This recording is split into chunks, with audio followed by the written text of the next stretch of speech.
I was taught that being chosen as God's people was a static, lucky status.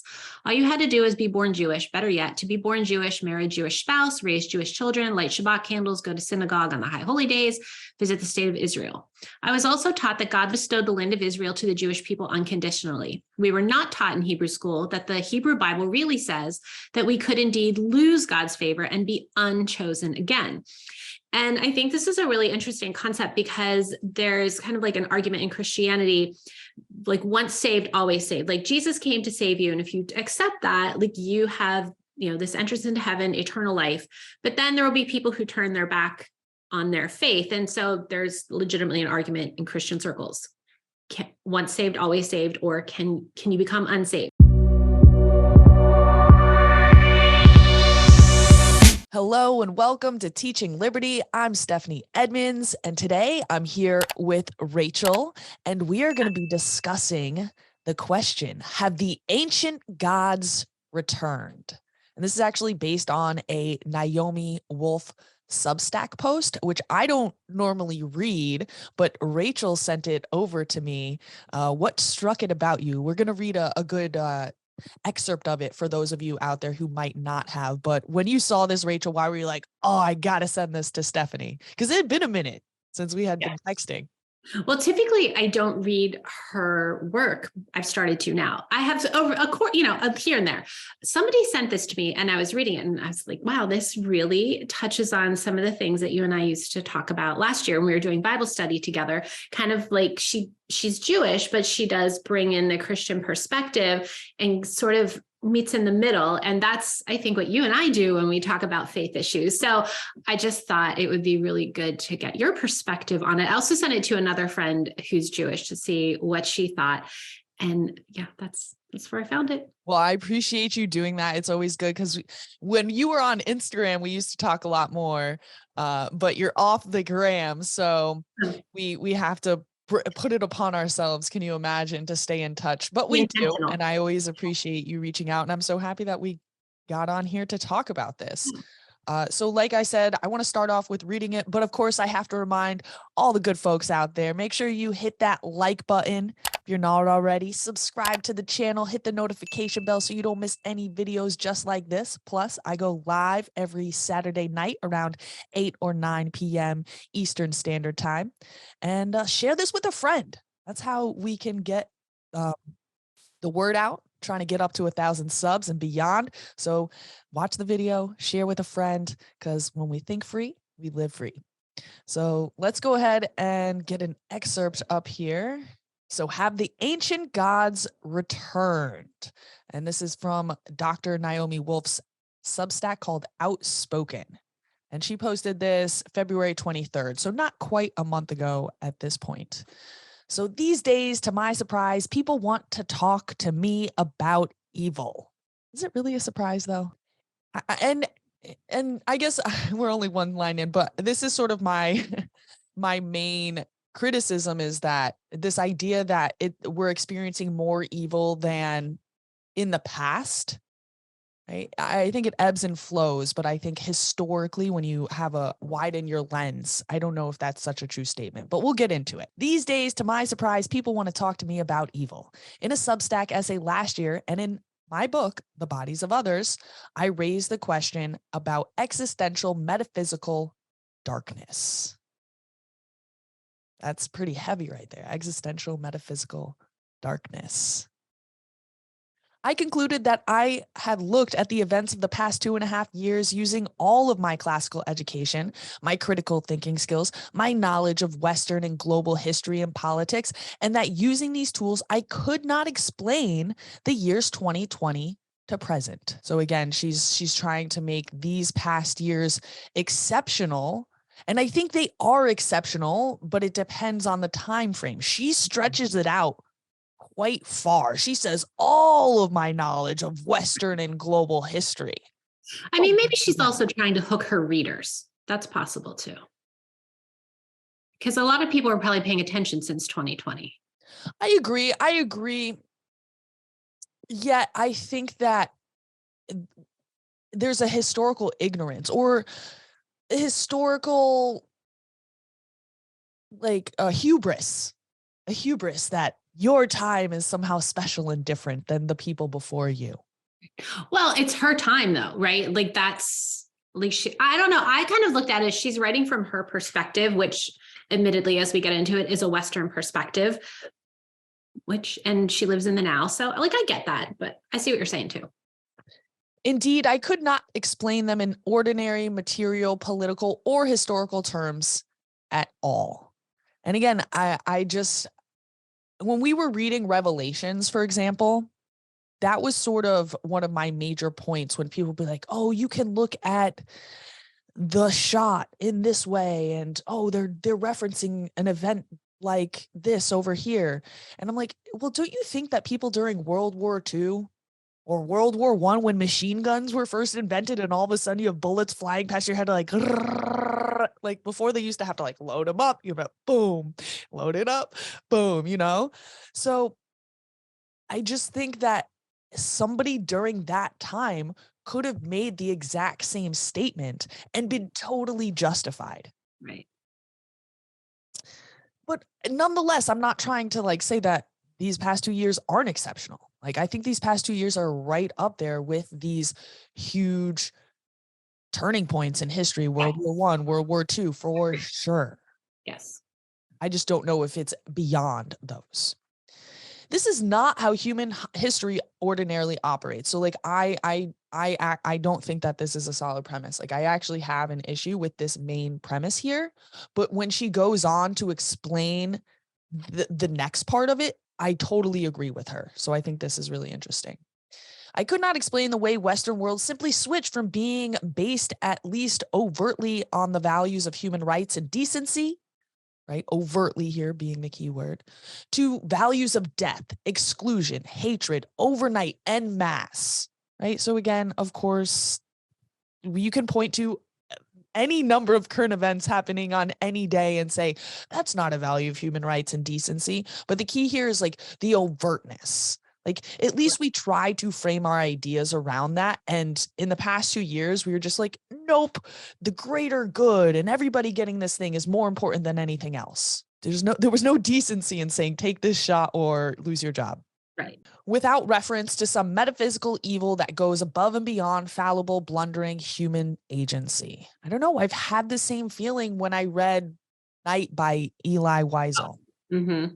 And again, I keep going back to that reference, but there's been plenty of massacres. There was the Hutus and the Tutsis. There was the Armenian genocide. There's genocides. Genghis Khan. Imagine if Genghis Khan came to your village and burned it down. Mm-hmm.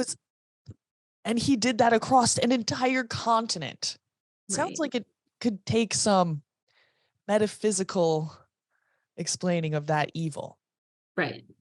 So when ordinary would-be tyrants take over societies, there is always some flaw, some human impulse undoing the headlong rush towards a negative goal. There are always factions or rogue lieutenants in an ordinary human history. There's always a miscalculation or a blunder or a security breach or differences of opinion at the top. Mussolini's power was impaired by his entry to the Second World War, by being forced to share the role of military commander with King Victor Emmanuel. Hitler miscalculated his ability to master the Russian weather, right down to overlooking how badly his soldiers' stylish but flimsy uniforms would stand up to extreme cold. Before he could mount a counter-revolution against Stalinism, Leon Trotsky was assassinated in Mexico by his bath. So, what do you think about these examples compared to how things have gone the last 2 years with COVID and the government response? Well, I was thinking I just finished a book. It's called The Dove Keeper, I think. It's a historical fiction book about the Jews who were trapped on Masada, which is this like fortress in the wilderness in Israel. And the Romans had already like taken over the temple. Right. So if anybody knows where the Dead Sea is, I think that's a little bit easier of a landmark for people. The Dead Sea, Masada is right overlooking the Dead Sea. And it's a very strategic military point because you can see so far across the land. There's like fewer than 1,000 people living there. And the Romans just basically come and they bring like 10,000 soldiers essentially to starve these people out. And they eventually take over Masada. And it's, just the example of evil, like they're watching these soldiers mass beneath them. They're building this huge ramp, and it's almost like reminiscent of the Tower of Babel, like trying to like climb up to the heights to take over. And it's like, what was so threatening about the fewer than 1,000 people, and many of them women and children? And, the book is very dark because they end up, they choose 10 men amongst them to kill everybody who's living there so that they don't have to be taken captive by the Romans. And 5 people ended up surviving, but it's very, very dark. And, talk about evil flourishing and just watching this ramp grow higher and higher. And there, the soldiers basically can now walk over into Masada. It's hard to think about this time period as being worse than any other. And to your point, which we haven't talked about today, but we've talked about previously, I think social media has really played a part in that. It's so in your face. It's so prevalent. Availability bias. I just did a presentation about this. And it's fast. You're this image, that image, the videos, and it's just nonstop. And especially during lockdown, nobody had anything else to do. Well, not nobody, but most people were struggling to figure out the work at home thing. Maybe your connection wasn't working, whatever. And people are just on social media, and it's just all like, oh my God, like you're thinking like people are dying en masse and what's happening. And yeah, I mean, definitely evil's flourishing, but it's always been flourishing. And now we're just paying attention more, maybe. Yeah, I think that we have to at least consider that aspect of it. And I don't think she does that at all. So she goes on to say this. But none of that fracturing or mismanagement of normal history took place in the global rush to lockdowns, the rollout of COVID hysteria, of mandates, masking, of global child abuse, of legacy media lying internationally at scale and all lying in one direction, of thousands of trusted messengers parroting a single script, of forced or coerced mRNA injections into at least half of the planet, humans on the planet Earth. And so while I do think that the descriptive part of this is pretty accurate, I don't think that it's accurate to say this. I don't think it's accurate to say that none of the fracturing or mismanagement of normal history took place, because it certainly did. I think it just goes to the previous point that you were just making. It was projected in our face to the extent that what you knew to be true on your own when you were looking out at the world, as soon as you put the phone in your face, makes you question everything. And because of the power that this tool has, both in just the technological aspect, the way that it works with the lights and the addictive element of the dings and the next post, to just the amount of information, I think it makes it seem more like that. But I can point to plenty of blunders, plenty of mismanagement, from Fauci, the emails in the beginning, Right. to he lied under oath, Right. and now the Twitter files revealed all these things. So I just don't know that saying again that there's none of these blunders, I think that's an overstatement. Well, her perspective is coming from someone who was a lifelong Democrat who was like pretty cool with everything that was happening. And then the COVID was a hard stop for her to like turn around and question everything. So maybe that's also playing into this, is like, I was fine with what things were going on, and now I see that things are not as I thought. And it looks so much more in her face or in our faces because of the stark contrast. Right. Which while I revere Western culture and the Enlightenment as the basis of the liberty-based principles, which I think are timeless and are the heart of an answer to our issues, like we have to get back to those. And it's going to come up as we talk about the covenant with God, because those are directly based on that covenant. I think that it's important to not idealize it and romanticize it to the extent where we're just like, oh, everything in the past was so good. And if we could just get back to that, right? That was obviously the flaw with MAGA. It should have just been MAG, Make America Great. And I hesitate to do that because I think that's an important part of the legacy of America. It's supposed to be about not idealizing those things. It's supposed to be about challenging those. It's supposed to be about making room for those tensions and recognizing them and striving to the city on the hill, which she's going to describe again, which those they have their flaws. It's an idealization, but we can talk about them in a way, I think, where we parse out those nuances rather than just accepting them at face value.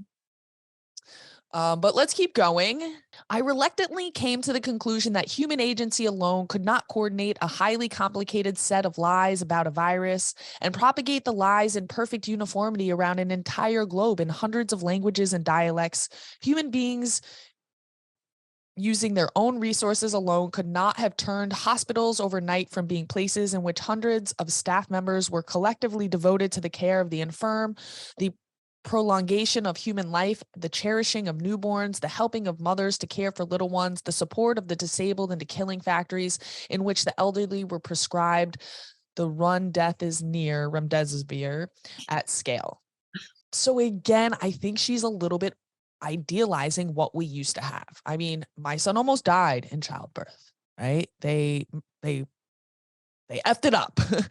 And the umbilical cord wrapped around him. He was stuck inside me. He turned purple. He ended up getting a shoulder injury. And I think it's one of the top causes of death is medical malpractice. Right. Right. Well, slightly back to an earlier point is history has always shown us that there are evil human beings with evil intent. But I do think that this is a little bit different in that the rollout was so fast. It was basically like the whole world shut down on, March 12th, 13th, whereas in times like, let's take World War II, for example, recent history, recent-ish.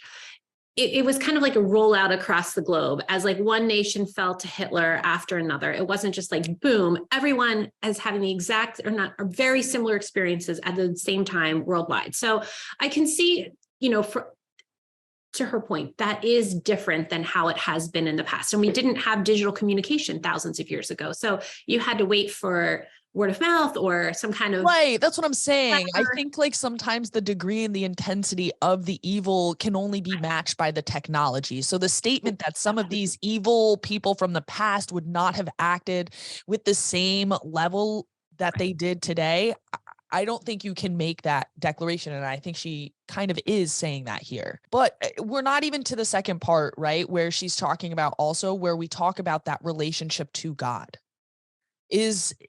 Are these things able to successively happen with increasing intensity and evilness because we are getting further and further away from our relationship with God, our individual covenant with God, not necessarily the institutionalization of that religion, though I do think there is some connection there in that because you go to an institutionalized religion doesn't necessarily make it evil or undo that individual covenant that you have. I think that it can be a very supportive place for people to go. But we'll get there. Let's see. We're going to read a little bit more. I think this is important to really frame our conversation. I think that we're getting some good analysis in here. This is what you were saying. Also, look at the speed of the change. Institutions turned overnight into negative mirror images of themselves, with demonic policies replacing what had been, at least on the surface, angelic ones. Human history change is not that lightning fast. So yeah, I mean, I do think that she is using, like, she's writing this, she's trying to tell a story. She's using kind of some broad things, that direct contrast, which maybe not capturing some of the nuance that I would like. The perception of the rollout, the uniformity of a mass delusion cannot, in my view, be explained fully by psychology, not even by mass formation. There have been other mass hysterias. There was blood libel. There was the Salem witch trials. There was the tulip mania. But all these examples of mass frenzies had dissidents, critics, and skeptics at the time. None of these lasted for years as a dominant, uninterrupted delusional paradigm. mean, I was pretty dissident. I think there were critics, there were skeptics that the government did a really good job at making it seem like there was this illusion of consent, but there were dissenters.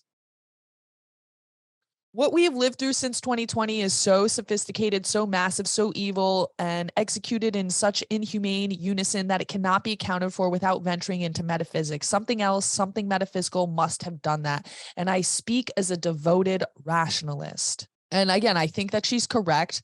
And I think, though, that these forces have always been at play to some extent or the other, ebbing and flowing throughout time. It's in both the Old Testament and the New Testament about these spirits, these angels, about the spiritual battle that's going on in this other realm while man is down in the realm of the earth. Here's where it gets good, though. I concluded that I was starting to believe in God in more literal terms than I had before, because this evil was so impressive. So it must be directed at something at least as powerful. That was all good. At the time, right? So yeah, so she's saying there must be something so good, and it's like so literal. This evil is so tangible, it's so all around me. There must be some equally good thing that it's pointed at. At the time I wrote my initial essay, I knew Satan was, at least for me, an insufficient explanation for the evil I saw. One reason I felt that Satan was an insufficient name for what we were facing is that I am Jewish, and we don't have the same tradition of Satan that the Christian Western culture inherits and takes for granted. And this I very, very much relate to. This idea of Satan is very new to me. Because I'm Jewish, we never really talked about that. In Jewish tradition, this entity role is not that of the rather majestic adversary of God who appears fully fledged in the Christian tradition, an elaborated character who was developed subsequent to, as some scholars point out, the influence of Zoroastrianism on Judaism and then on Christianity in the years leading up and after Jesus's life and death. So Zoroastrianism would be more near Persia, kind of like between Asia and the Middle East. It was the religious tradition. And so it was influencing, and apparently, I guess this devil figure came out of that tradition. In the Old Testament, in contrast, Satan, or Ha-Satan, the accuser, makes a number of appearances, but Ha-Satan is an opponent rather than being the majestic villain of the New Testament, of the Dante and the Milton's characterizations that so influence Western ideas of the devil. So I just want to go ahead. Yeah. As a Christian, like, yes, I was taught that there's a Satan, but that anything that stands against life is like, I guess the version of the Hasatan that she was talking about, or like the Antichrist, anti-life, anti-God. Anything that stands against that falls into that category of Satan. So it's kind of like there's the theoretical Saint, that's the theoretical, and then there's the actual entity of Satan. Yeah, like manifestation. Yes, exactly. And I think there's similar ways in which Judaism also expresses those. The language is just different. And I think it's very interesting to go back to the etymology in the way that she does. And it is, there is a Hebrew word that says that, but the meaning of that Hebrew word is different. And then it evolved once these other images came in. So, and she's going to talk about that in detail right here. The way in which the Hebrew Hasatan, I like how you said that, differs from the Christian Satan is important. Likewise, in the Old Testament Hebrew, the noun Satan, which occurs 27 times, and the verb Satan, which occurs 6 times, are often used in a general way. If I Satan someone, I oppose them, accuse them, or slander them. I like that. If I Satan someone, it's a verb. David uses it this way in the Psalm, those who render me evil for good accuse me to be, I follow after good. So they're accusing him of being evil because he follows the good. If I act as a Satan to someone, therefore I am their adversary or accuser, as the messenger of the Lord stood in the way of Balaam, as his adversary Satan. So it's interesting. Jews would refer to themselves as the Satan because they would stand in opposition to people who didn't believe in God, and they did. Or Solomon told Hiram that he had no adversary to oppose him. Thus, in Hebrew, the noun and verb Satan have the non-technical meaning of stand opposed to someone as an adversary. In the case of Balaam, the Lord's messenger was a Satan to him, that is, a God-sent opponent. That's the first point to keep in mind. Unlike in English, where Satan always refers to a malevolent being, in Hebrew, Satan can have a generic non-technical meaning. Because our Jewish tradition of Satan is more impressionistic than the character who appeared in later Christian narratives, I felt that Satan was not sufficient to fully explain the inexplicable, immediate mirror imaging of what had been our society, from ordered at least on the presumption of morality to being ordered around death and cruelty. But I did not at the time have a better concept with which to work. So I think that I could have been being a little bit hard on her on the nuance. I see that she's setting up this general statement, which I do think is true. I think it is a true statement to say that at least on the surface level, right, you can reach in and you can point to examples where people were not obviously following those values. Right. But people were generally good. They were nice and they acted in those ways. When COVID came, it was like, oh, can't be near my neighbor. Can't say anything to them. Oh, they have slightly different views than me. It was a huge inversion. Right. So then I heard of a pastor named Jonathan Cahn who wrote a book titled The Return of the Gods. The title resonated with me. Though I don't agree with everything in his book, Pastor Kahn's central argument that we have turned away from the Judeo-Christian God and thus we opened a door into our civilization for the negative spirits of the gods to repossess us feels right. So I'm going to read it once again just so that we can get his central argument. That we have turned away from the Judeo-Christian God and thus opened a door into our civilization for the negative spirits of the gods to repossess us. So, and then she goes on to explain the gods.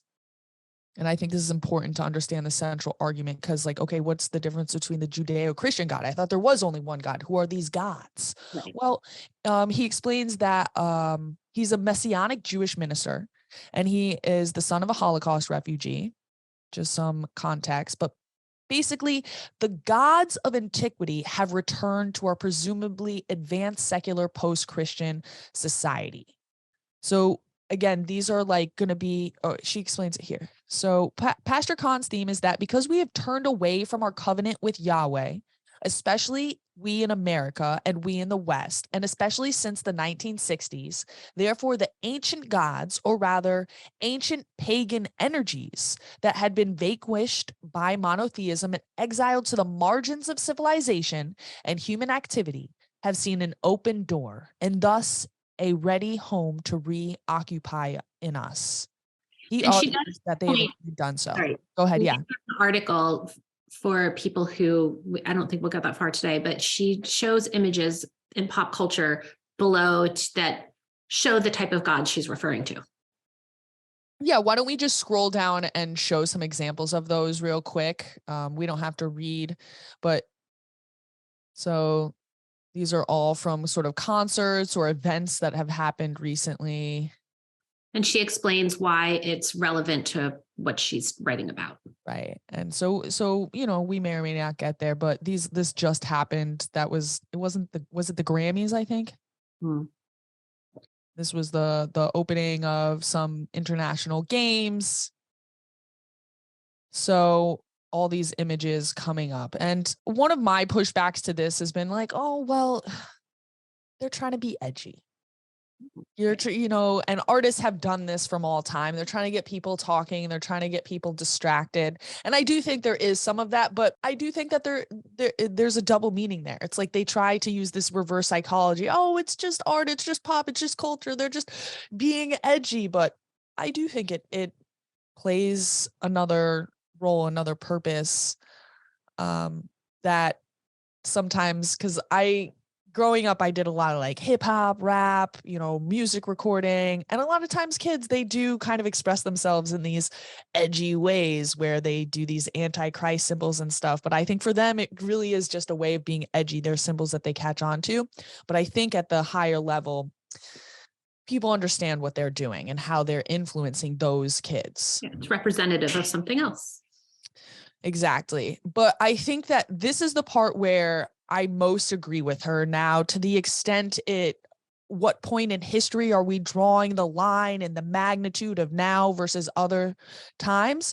I think because God has become less of a center of people's daily lives, of the ways that they organize their families, that we are more susceptible to dark, to evil forces, or if you just want to do it in pure, like, terms of outside of religious terms, do bad things, to break the law, to engage in activities that are, and again, it's not like I don't ever do these things. I'm not sitting here like the perfect person. But I just think it's, in general, when you get pulled away into the sex, the drugs, the gambling, and those become the main aspects of your life rather than some things that you may partake in from time to time. Well, one thing that she says, and it's further on the article, but I pulled out the quote. She said, "I always thought that many Jews, and indeed the education I had in Hebrew school, alarmingly misread what Yahweh so clearly stated. I was taught that being chosen as God's people was a static, lucky status. All you had to do was be born Jewish, better yet, to be born Jewish, marry a Jewish spouse, raise Jewish children, light Shabbat candles, go to synagogue on the high holy days, visit the state of Israel. I was also taught that God bestowed the land of Israel to the Jewish people unconditionally. We were not taught in Hebrew school that the Hebrew Bible really says that we could indeed lose God's favor and be unchosen again." And I think this is a really interesting concept because there's kind of like an argument in Christianity, like once saved, always saved. Like Jesus came to save you. And if you accept that, like you have, this entrance into heaven, eternal life. But then there will be people who turn their back on their faith. And so there's legitimately an argument in Christian circles. Once saved, always saved, or can you become unsaved? And the counter argument to that is, well, you didn't do anything to deserve Jesus's death on the cross. Therefore, like you can't do anything to lose that salvation if you choose it. But I think as, a practicing Christian and reading through the Bible, Old Testament and New Testament, like I kind of have come to the conclusion, and again, this is argument in Christian circles, so I'm not saying I'm right, that God will not turn his back on his people. If you genuinely seek a relationship with him, he will not turn away from you, but he will turn his back on a society that has shunned him.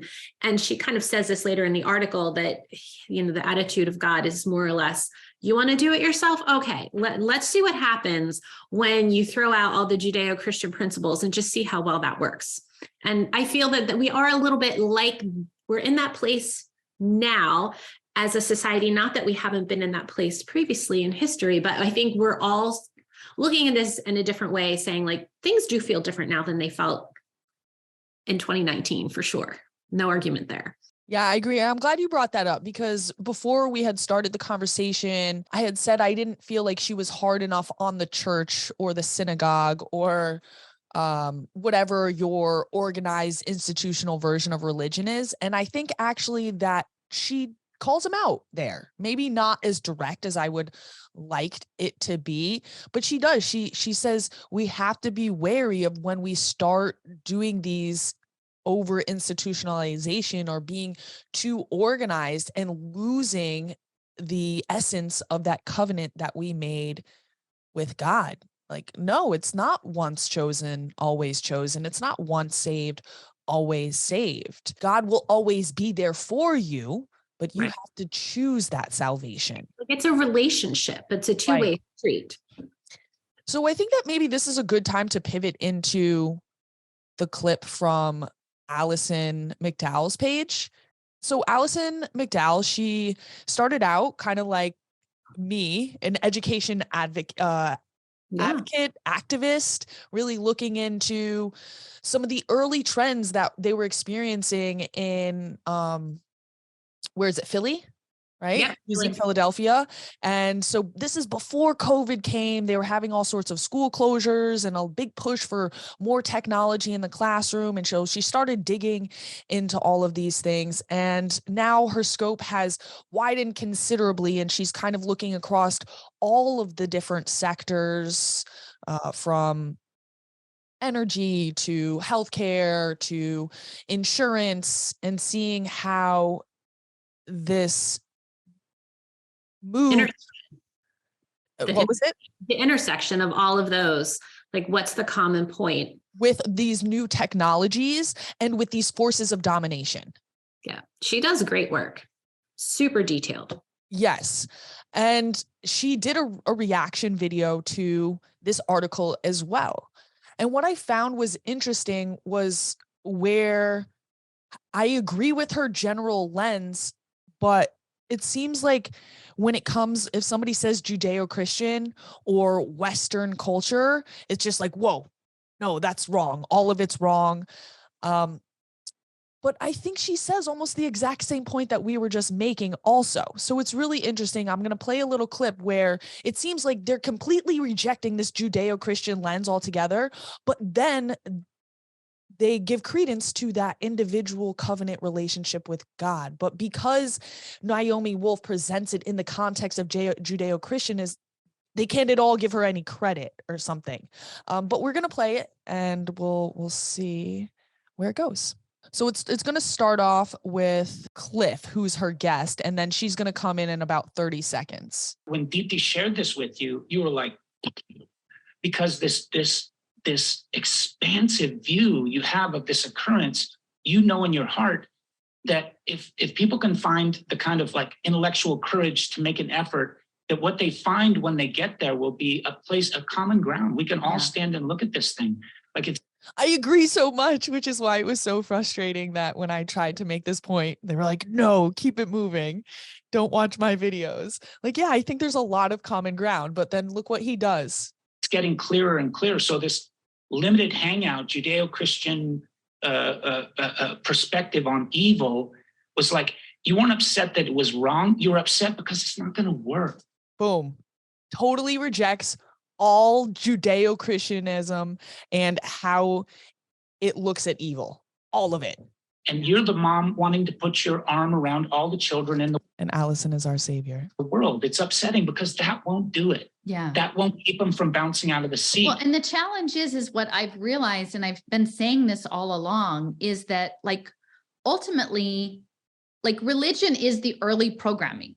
Now, I'm not saying right or wrong, but we become programmed to culture, faith of all, not just Judeo-Christian, but all faiths. Like there is a program that goes along with it to make, to level out society so that we know how to relate to one another, this common set of rules. But religion is a core aspect of that. Now, institutionalized faith, like in the organizations of that, the social structure of that are actually not necessarily the same as someone's internal faith practice. Like, I think we were making this point really well. And I think Naomi also makes this point, as we were just saying. Their internal connection to the creative force of the universe, to the creator, however you imagine that. However like they imagine. That is a mystical, energetic connection of you to the world, to mystical, metaphysical, sounds very similar. I was so excited when I saw that Allison did a video to this because I was like, oh, I loved what Naomi wrote. I love Allison. I want to see what she says. And I felt like she's saying the same thing as Naomi, but she's like at the same time, like kind of more arguing against maybe Naomi's maybe choice of words, what Allison feels as a limited viewpoint. But I was taking notes because I was going to actually circle back to Allison because I do know her in person and just say like, you're both hitting on the same thing here. And I feel like Allison is telling us how the evil is coming, like, and is doing a really great job of like pulling past into what was coming in the future. She is prophetic, but Naomi's telling us why. And I felt like there's a lot of overlap there, and it doesn't have to be either or. Like, I see their work as complementary. And I was kind of frustrated watching it that they seemed like they didn't see that, because like, you're both saying the same thing. Yes. And that's exactly how I felt as well. She goes on at some point to be like, she was pretty frustrated with how many people were sharing and commenting on this article, because she feels like, well, we can't work with those people, or whatever language she prefers. Like, I left a comment and I said it was teams. I don't necessarily prefer that language. I don't like setting myself up against people, but I was just using it for like lack of a better term. Like, we want to create a community of like-minded people to have these discussions and to create that culture around it. Like, there has to be some sort of formal thing that comes together. Right. So whether you call it teams or whatever, but these people who are commenting and liking and sharing on the Naomi Wolf people, those are the exact people who we should be talking to about these ideas and making that bridge between these two things.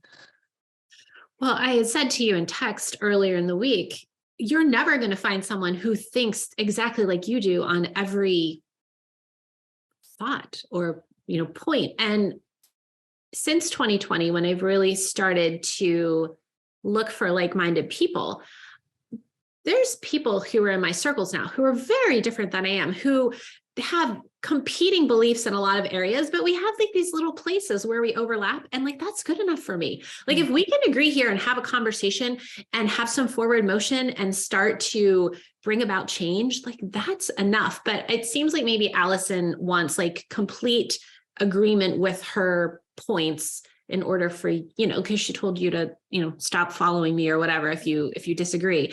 Yeah, I know. I was like, oh, and that really hurt me. Like, maybe I'm looking for like validation or something from her. I mean, she's old enough to be my mom, and I have been, I don't know if it was you who first showed her to me, or if it was like through the Michael Caine thing, or they happened around the same time, but I've been avidly following her work. Like, I probably have logged more, one of the most watched hours of her videos of all her users. I don't normally leave comments, just because I just normally don't on YouTube, but I felt like moved to in this one. And maybe I came on strong. I have a tendency to kind of do that, but I do that out of curiosity, right? I do that. That's my way of like showing affection, is by being like, you know what, like, you said this thing, but I was kind of thinking this, like, what do you think? Can we go back and forth on this? And I do think it kind of goes back to what she had said before she made the point about the difference between institutionalization and your own individual connection with God, was the ways that religion is the first programming, and how she said, okay, the things that they might be programming could be good or bad, but it almost seems like that's her her issue. Like, anytime anything moves from like individuals like moving on their own and starting to create these groups that then come up with rules and structures for how they're going to function so they can do it in an efficient manner, it's almost like you're not allowed to have any economies of scale. Like, interesting. And so I mean, I would love to kind of understand that base perspective in order to parse things out, because I think there's always going to be that tension between, okay, you create this economy of scale, that economy of scale becomes watered down, it loses connection with the things for which it first started. There's corruption that breeds in it, but you need those economies of scale in order to spread wealth to more people. I don't think there's any argument that our standard of living has massively increased. Now, are we happy? No, but I think that those are two separate things, and we have to figure out what's the balancing act between increasing people's standards of living and like having everybody tied to a screen and hooked up into these social impact marketings and having like, I don't think that just because evil exists at the same time of the system, that system is evil. In fact, I think that Western systems, I think that Judeo-Christian has created some of the most effective bulwark, like effective fencing from these forces. Now, of course, evil seeks through. And I think we're kind of in the need for some reckoning with where these systems have got us, so we can get back to this balance, so we can have that intellectual conversation. But I think it was Cliff basically said that people who think in religious terms are not intellectual. Well, I mean, Allison has a belief in a creator, a life force. She even refers to that as God, spirit, but it seems like her issue might be with organized religion. And then she points to social impact markets, which is kind of, people who are watching might not know what that is, but it's basically large organizations kind of taking people's data and then betting against that data and making money off of that data. It's much more complicated than that. But how she said that many of the top faith institutions like Catholic Church, Mormon Church, Presbyterian Church, mainline denominations. And I'm sure the Jewish faith organizations are in there as well. So they're invested in these markets because they think that they're helping people, but they're actually profiting from people's poverty, and that the people at the top of these organizations know what they're doing, but more, the people on the ground level, maybe not so much. They think they're doing good. And, when I was taking notes on this, I was like, this is the ha-satan, like that's what this is, because that's not scriptural. Like nowhere in the Bible, either like the Jewish or the Christian, does it say like invest in people and game against them and make money from them? It says like love your neighbor, serve your neighbor, feed the poor. And it doesn't say that you have to have some huge network to do that. And I think too, I want to bring it down even to like the Enlightenment level, like the liberal expression of those values in the Constitution. It's all about protecting that individual person, right? It's so just because things have used those systems to express these ha-satan forces doesn't mean that those systems themselves are bad, because there's, like I said, if you compare them to every system before that, I would say similar things, right? Like, I mean, do we think that things would be less evil in a feudal state? Right. But it rests on the individual, right? Like that's the whole thing with the Bible. Like you were called as an individual to do these things, to worship God, to make your sacrifices, to atone for the things that you had done wrong in Christian faith, like love your neighbor as yourself. Like it's rests on the individual, as does America. Like we're very individualized. And I think this is where we have gone wrong, is that we're like looking to large organizations to feed the poor and clothe the children, when really it should be all of us going out and doing that. And so we have gone off track. Yeah. I mean, I've always been pretty skeptical of these mega churches. And that's not to say that anybody who goes to them is a bad person, or I think that there's something, if you're going every Sunday to this huge concert where you're like singing along with everybody, like that's pretty amazing. It's fun. I'm sure there is like a certain spirit you're feeling there. But again, I think you have to ask yourself, am I going to just feel that really high spirit with all these people around me? Or am I going to really make that individual connection with God? And if that environment is truly not serving that latter purpose, which I would argue is more easily lost in these large mega churches, then we really have to scale it down. I mean, I go to Chabad. We have two different ones here where I live. One is a little bit larger and they have more services, like they have a preschool for the kids, and they run my son goes to Hebrew school there, and they do big events for all the holidays. But then we also have a smaller Chabad house, and they have services, maybe 1 or 2 Shabbats a month. And then they'll do other things here and there for the major holidays. But it is such a small environment. We're getting kind of a larger, you could say, crowd around my age these days. I think we had 20 or 30 people in there, but yeah. But it's still, it'll be 10 people, 15 people. And it's just such intimate, communal feeling where I feel like I get that spirit when everybody's singing and we're all in there together. But I also have a lot of opportunities for that independent alone time. And I think also the Hasidic tradition of Judaism is much more about that individuality than the Reform tradition, which I grew up in. Well, it's like you're going to go there and have your meeting with your faith group, whichever faith group you're a part of, but you have to take something from that. Like if you're just showing up and like checking off, like did that, like you're totally missing the point. Like you're supposed to like get filled up, get instruction, and then leave and go and live those principles the rest of the week and reach out to other people and do good on this earth as a believer in your faith organization. It's not about like the organization at the top. Right. And I guess that's where, like, at least for Christians, it's like the church, like the big group. But then as an individual believer, you have so much responsibility. You have more responsibility than the pastor of a church. And I think that we've lost that in our society. It's inverted.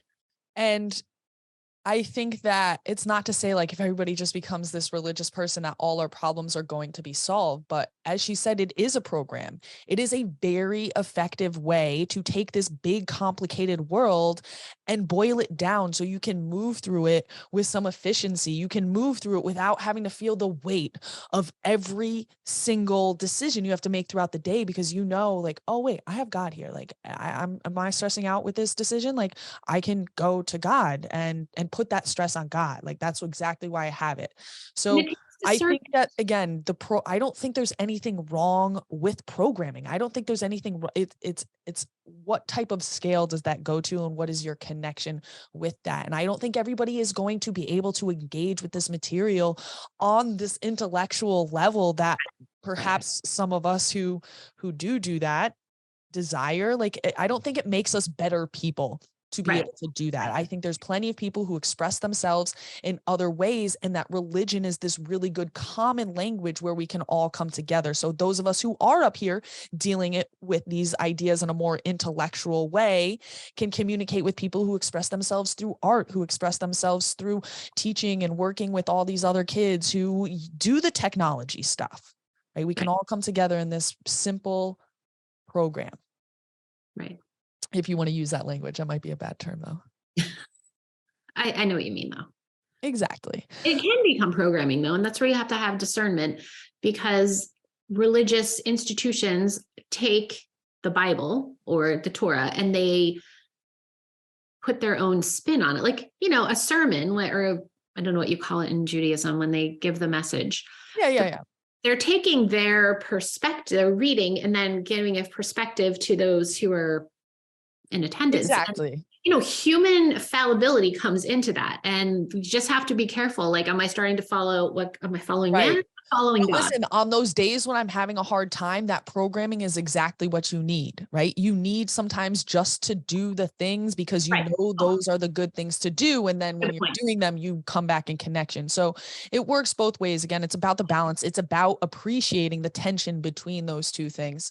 Absolutely. And I think that there is room. I really love how you put it. I think that this is the key point. It's that Naomi Wolf is telling us the why, you said, right? The why this is happening. Right. Yes. And then Allison is telling us the how this is happening. And when we can bring these two things together, I think that we can really create a broad coalition of people from different perspectives, from different religious backgrounds, from different political backgrounds, from different places in this huge country that we live in, and hopefully start flipping things back into the other direction. Hopefully. Well, listen, Rachel, I really appreciate you coming and digging through this pretty heavy material. I mean, we got metaphysical and philosophical. On Satan. Yeah. I hope people out there are also getting value from this. We definitely want to know, what do you think? Did you read this article? Did you read something similar to it? Let us know in those comments down below. And if you didn't do it on the way in, make sure you like this video on the way out. Make sure you hit that subscribe button and that notification bell so you can see all my videos just like this, plus live every Saturday night. And I'm getting into the Rumble game because I know things are starting to get big over there. So if you prefer Rumble, go check me out on Teaching Liberty over there. And remember, share this with a friend, right? You don't want to just keep the good word to yourself. Share this with a friend. And when we think free, we live free. So let's keep doing that. Come on.